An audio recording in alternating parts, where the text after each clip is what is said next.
ઉત્તર ભારતના પહાડી રાજ્યો જમ્મુ કાશ્મીર, હિમાચલ પ્રદેશ અને ઉત્તરાખંડમાં પ્રકૃતિએ ભયંકર વિનાશ લીલા સર્જી. તો મેદાની રાજ્યો જેવા કે ઉત્તર પ્રદેશ અને બિહારમાં પણ અવિરત વરસાદના કારણે ભારે આફત સર્જાઈ છે. ગુજરાત, મહારાષ્ટ્રમાં પણ મુશળધાર વરસાદના કારણે તારાજીના દ્રશ્યો જોવા મળ્યા. કેરળના વાયનાડમાં તો પ્રકૃતિએ બધું જ તહેસ નહેસ કરી નાખ્યું છે. ઉત્તરથી દક્ષિણ અને પૂર્વથી પશ્ચિમ સુધી આસમાની આફત જોવા મળી છે. સંદેશ વિશેષમાં વાત ભારતના એવા 10 પ્રદેશની જ્યાં કુદરતના કારણે મોટા સંકટ જોવા મળી રહ્યા છે. મેઘરાજાનો આ ચોમાસામાં ન સમજી શકાય તેવો મિજાજ જોવા મળી રહ્યો છે. દેશભરમાં વરસાદ વરસ્યો, પરંતુ ક્યાંક અનરાધાર તૂટી પડ્યો તો અનેક વિસ્તારોને વરસાદે કોરો ધાકોર રાખ્યા છે. ભારતમાં 10 રાજ્યોમાં સૌથી વધારે મેઘરાજાએ તોફાની બેટિંગ કરી વ્યાપક નુકસાન પહોંચાડ્યું છે. આ રાજ્યોમાં પણ કેટલાક વિસ્તારોમાં તે એવો વરસ્યો કે તારાજી સર્જાઈ ગઈ, તો કેટલાક વિસ્તારોમાં સમ ખાવા પૂરતો પણ વરસ્યો નથી. ગુજરાતની વાત કરીએ તો વરસાદે વિરામ લીધા બાદ દક્ષિણ ગુજરાતના 2 જિલ્લાઓમાં તોફાની બેટિંગ વરસાદે કરી છે. દક્ષિણ ગુજરાતના વલસાડ અને નવસારીમાં મેઘાએ એવી ધડબડાટી બોલાવી કે વરસાદના વિરામ બાદ પણ આફત ઓછી થઈ નથી. ઔરંગા, અંબિકા અને પૂર્ણા સહિતની નાની મોટી નદીઓમાં ઘોડાપૂર આવ્યા છે. ઔરંગા નદીએ ભયજનક સપાટી વટાવી દીધી. ઔરંગાના પાણીએ કેવું રૌદ્ર સ્વરૂપ ધારણ કર્યું તેની સાબિતી આ આકાશી દ્રશ્યો આપે છે.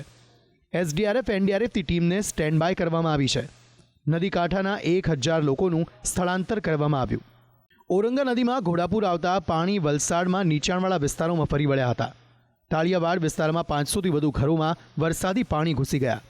સોસાયટીઓમાં ઘર આગળ પાણી ભરાતા સ્થાનિકોને પારાવાર હાલાકીનો સામનો કરવો પડ્યો. વરસાદે તો વિરામ લીધો હતો, પરંતુ ભરાયેલા પાણી ઝડપથી ઓસર્યા નહીં. ઔરંગાના પાણી ફરી વળતા વલસાડનો કાશ્મીર નગર વિસ્તાર ગરકાવ થઈ ગયો. નીચાણવાળા વિસ્તારોમાં લોકોના ઘરની આસપાસ પાણી ભરાયા હતા અને ઘર હોવા છતાં સ્થાનિકો ઊંચાઈવાળા વિસ્તારમાં રહેવા મજબૂર થયા હતા. વલસાડના 40 ગામોને જોડતો કૈલાશ રોડ પાણીમાં ગરકાવ થઈ ગયો. 2 દિવસથી આ પુલ બંધ રહેવાના કારણે સ્થાનિકોને પારાવાર હાલાકીનો સામનો કરવો પડ્યો છે. વલસાડના ધરમપુરમાં સ્વર્ગવાહિની નદીમાં યુવક બાઇક સાથે તણાયો હતો.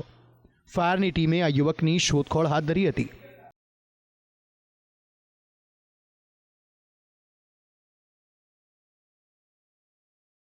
નવસારીના બિલીમોરામાં વરસાદ બાદ ઠેર ઠેર પાણી ભરાયા હતા. વાડિયા શિપયાર્ડ, વખારિયા બંદર રોડ પર પાણી ભરાયા હતા. બિલીમોરામાં નીચાણવાળા વિસ્તારોમાં રહેતા 500થી વધુ લોકોનું સ્થળાંતર કરવામાં આવ્યું હતું. વાંક વરસાદનો નથી, પરંતુ સ્થાનિક તંત્રનો છે. કારણ કે વરસાદે તો વિરામ લઈ લીધો, પરંતુ કલાકો સુધી પાણી ન ઓસરતા લોકોને હાલાકીનો સામનો કરવો પડ્યો છે. નવસારીના ગણદેવીમાં દેસરા ભાઠા ફળિયા વિસ્તારમાં એક મહિલા ફસાઈ હતી. તેને સલામત સ્થળે લઈ જવામાં આવી. બિલીમોરા ફાયરની ટીમે આ મહિલાનું રેસ્ક્યુ કર્યું. બોટ લઈ જઈને મહિલાનું રેસ્ક્યુ કરવામાં આવ્યું હતું. નવસારીમાં વખારિયા ભવન રોડ પર રહેણાંક વિસ્તારોમાં વરસાદી પાણી ભરાયા. ભૂલકા ભવન સોસાયટીમાં 150 લોકોનું રેસ્ક્યુ કરાયું. લોકોના ઘરોમાં પાણી ઘૂસી ગયા અને ઘરવખરી વરસાદના પાણીમાં પલળી ગઈ. સ્થાનિકોને પારાવાર હાલાકીનો સામનો કરવો પડ્યો છે.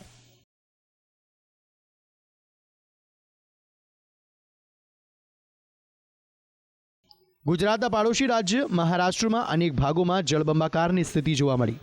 ગોદાવરી નદી જોખમી સ્તરે વહેતા નાસિકમાં પૂર આવ્યું હતું. નદી કાંઠા વિસ્તારોમાં આવેલા મંદિરો જળમગ્ન થઈ ગયા. જુદા જુદા મંદિરો પર જાણે ગોદાવરીના પાણીએ જળાભિષેક કર્યો હોય તેવો નજારો જોવા મળ્યો. ખડકવાસલા ડેમમાં પાણી છોડાતા પુણેમાં રહેણાંક વિસ્તારમાં પાણી ફરી વળ્યા હતા. પાર્ક કરાયેલા વાહનો પલળ્યા હતા અને રહેણાંક વિસ્તારોમાં સેનાના જવાનોએ રેસ્ક્યુ કર્યું હતું. મહારાષ્ટ્રના રાયગઢમાં દયનીય સ્થિતિ જોવા મળી. ભર નદીમાં ઘોડાપૂર આવ્યું હતું. પીરકટવાડીના લોકોએ પાણીના ધસમસતા વહેણ વચ્ચે સ્મશાન યાત્રા કાઢવી પડી હતી. દ્રશ્યોમાં જોઈ શકાય છે કે પુલ જેવી પ્રાથમિક સુવિધા ન મળવાના કારણે લોકોને કેટલી હાલાકીનો સામનો કરવો પડે છે.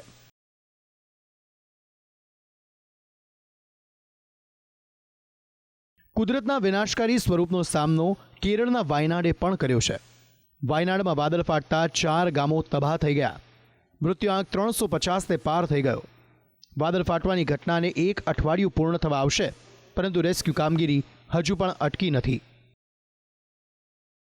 પહાડો નીચે દટાયેલા મૃતદેહ બહાર કાઢવામાં આવે છે તો અનેક જિંદગીઓ 4 દિવસ સુધી ફસાયેલી હતી તેમના રેસ્ક્યુ પણ કરવામાં આવ્યા હતા. હિમાચલ પ્રદેશ અને ઉત્તરાખંડમાં વાદળ ફાટ્યા બાદ ભયંકર તબાહી જોવા મળી. લોકોના ઘરો અને રસ્તાઓ પૂરના પાણીમાં વહી ગયા. પહાડો તૂટવાના કારણે અનેક ગામડાઓમાં મોટું નુકસાન જોવા મળ્યું. ઉત્તરાખંડમાં કેદારનાથ જતા માર્ગો ભૂસ્ખલનના કારણે બંધ થઈ ગયા. ન માત્ર પહાડી રાજ્યો પરંતુ મેદાની રાજ્યોમાં પણ વરસાદના કારણે નુકસાન જોવા મળ્યું.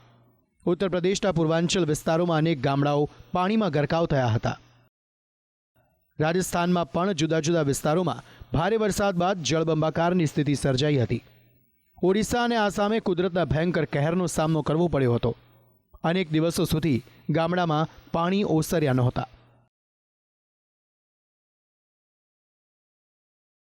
કુદરત જ્યારે વિનાશ વેરવાના મૂડમાં હોય છે ત્યારે કંઈ બાકી રાખતું નથી.